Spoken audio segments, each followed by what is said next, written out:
evening, YouTube. Slow Life Pipes here to visit you today on a rush hour traffic drive through Portland, Oregon. The rush hour gets worse and worse here by the month right now because of the immense volumes of people that keep moving here. It's probably tapered off now, but I think last year around this time I heard a statistic that said that was averaging, it said on average there was 111 people moving to Oregon, and I think specifically to the Portland area every day on average. So we have spent the better part of a year or two gaining 111 people a day on roads that were not designed with the future in mind.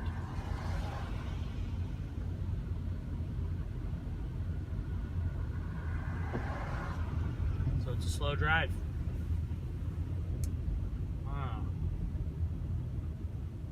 I got a new blend yesterday, so I wanted to stop in and give you a little tasting review of it. It's only my third bowl of it.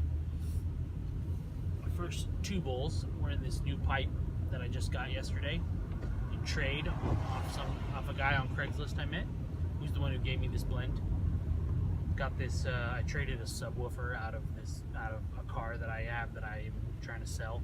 So I took the subwoofer and the box and the amp out and traded him for this Carl Eric. It is one of his extravagant models, which means, if you're familiar with his work, he did a lot of like machine, kind of what is it? I think Nording does now, like a lot of machined, shaped and drilled pipes, but they're all hand finished. He would do a lot of work like that. So, but his extravagant line are ones that are handmade from beginning to end. From all the materials are hand processed by Carl Eric. Well, he's dead. But anyway, I got this cool brass spigot pipe. It was unsmoked. I've only smoked 2 bowls in it, and so I got it in trade for a subwoofer out of my car. Anyway, this gentleman that I traded that for has a whole bunch of tobacco that he has had for 10. He hasn't bought like tins of tobacco in like 10 years because he just has, like, he said he's just gotten down to like 1 or 2 blends that he smokes now almost exclusively. So he's had, the last time he went out and purchased a lot of tobacco was 10-ish years ago. And so he has a whole bunch of tobacco, and all of it is 10 years old or more. And one of them was a big jar of this tobacco that I'm smoking now, and he just poured a whole bunch into a sandwich bag and gave it to me. It's probably 4 ounces of tobacco. He was like, "Here, just try some of this," and he gave me 4 ounces of it. So, what it is McClelland 5100, which, from my reading online, it looks like that is no longer just called 5100. I think it's what they call the red cake now, unless that's not a new edition and I just misread the literature on McClelland. But it's McClelland 5100. Smoking it now in my Briar Art Ultralight, produced by Richard Lawton in Port Orchard, Washington. I have 2 pipes from him that I bought as a package deal last year for Christmas. They're really great. He makes really beautiful work. Just check him out. Briar Art Pipes on Facebook. He's also a really friendly guy. So,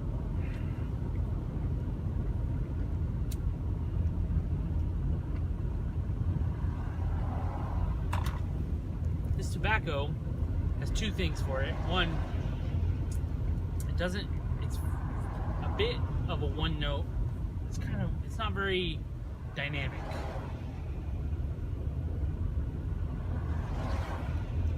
So in the tin note, or the bag in this case, you really get like that really classic McClelland smell from the vinegar they use to process their tobaccos. You know, you get that kind of ketchup-y smell in the bag. It's real strong and prevalent. I would not say, I read some reviews that said it comes through in the mouth note, in the room note. I don't think it does at all.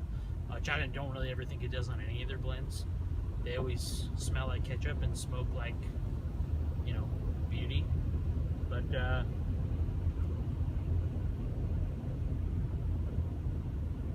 I don't think that really comes through. It says it's a straight, the description of it says it's a straight Virginia, which is cool. I like that. It's very light. It's not a very dense leaf, so it doesn't feel like it has a lot of like coating or anything like that on it. It's very light and fluffy and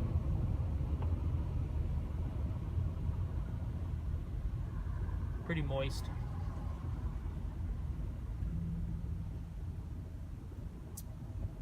So on top of that, the second thing is that this particular tobacco is 10-ish years old from a big mason jar that's been sealed up somewhere.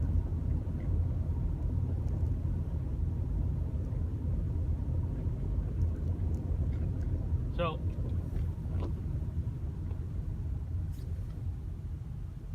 I've been thinking about how to describe it because it's very delicate. So it's actually, I mean, the flavor, like if I get it too hot, you kind of just don't taste anything. And then even when it's smoking really cool, you got to just pay really close attention to it.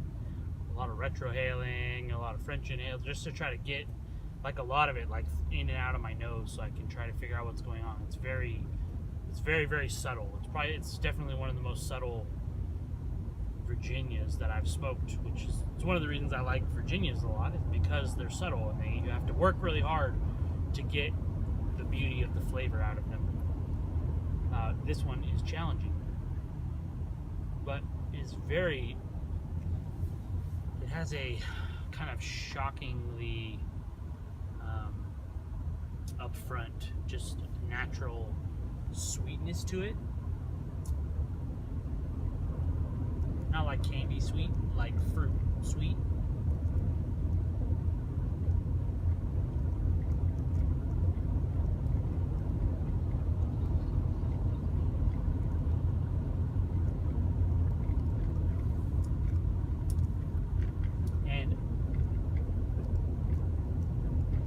To think, I would say, in terms of like that kind of grassy note that you get from a lot of Virginias, like if you think like a Orlick Golden Slice or a Luxury Twist Flake, it's not there. There's a bit of like a planty flavor, but it's just planty. It's just leaf. It's more like just a leafiness. It doesn't have that like, or like I hit you like that, feeling like you're standing in a alfalfa field or something, you know. It's not very strong. It's really overpowered by this sweetness, something about it that's very naturally upfront and in your face sweetness. And I would put it in the category of like if you think of some dark fruits, like maybe cherries, like Bing cherries or plums, something in that category. One thing that it really makes me think of, this would not be a universal tasting note, so it's not very helpful, but that it reminds me of is there's a dessert that I make sometimes for my wife and I, which is pear halves that I poach in red wine. So the pear soaks up all this wine while it's being also poached and softened in it. You put homemade whipped cream over them. And, it's just this light fruit dessert that I make occasionally that I learned from some book. And it reminds me of the taste of that, like the sweetness of the pear with the dark sweetness of that comes out from the wine, especially after you poach it. You boiled off all the stuff. You just have this kind of syrup left from the wine. And it's all saturated up into this pear, which is this light, sweet fruit that now has this dark, rich, syrup absorbed into it. And it really reminds me of that. So I wanted to sound extra pretentious. I would say this tobacco has notes of red wine poached pear halves and leaves. It's quite good. It's quite good. It is just kind of like, it's not very dynamic. It's just sort of one note, like it just tastes like that through the whole thing. So that might be a con to it, or a critique of it. But other than that, that's pretty much all I can say about it. It's good. It's a nice smoke. It's very pleasant. I can see it being